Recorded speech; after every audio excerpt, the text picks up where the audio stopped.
एक घना जंगल था जहाँ अनेक प्रकार के जानवर रहते थे। उसी जंगल के एक छोर पर एक छोटी सी बकरी अपने 2 बच्चों के साथ रहती थी। वह बहुत समझदार और सतर्क थी। हर दिन वह अपने बच्चों को कुछ नया सिखाती थी, कैसे खतरे से बचना है, किस दिशा में जाना है और किन जानवरों से दूरी बनानी चाहिए।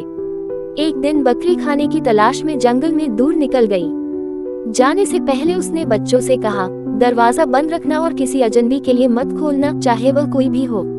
बच्चे बोले, ठीक है माँ, हम दरवाजा नहीं खोलेंगे। बकरी चली गई। तभी झाड़ियों में छिपा एक चालाक भेड़िया ये सब सुन रहा था। वह बहुत भूखा था और बकरी के बच्चों को खाने की योजना बनाने लगा। वह सोचने लगा कि बच्चों को धोखा देकर कैसे घर के अंदर जाया जाए।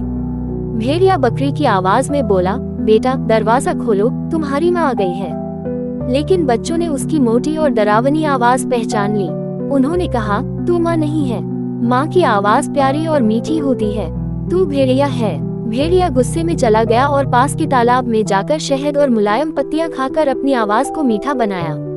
वह फिर से घर आया और बोला, बेटा दरवाजा खोलो, देखो मैं तुम्हारी माँ हूँ। इस बार आवाज थोड़ी मिलती जुलती थी। बच्चे थोड़ा डर गए, लेकिन सबसे बड़े बच्चे ने नीचे से झांका और देखा कि पंजे बड़े और काले हैं। उसने फिर कहा, तू माँ नहीं है, माँ के पंजे सफेद और कोमल हैं, तुझे हम दरवाजा नहीं खोलेंगे। भेड़िया फिर से हार गया। वह पास के एक रंगरेज के पास गया और अपने पंजों को सफेद करवा लिया।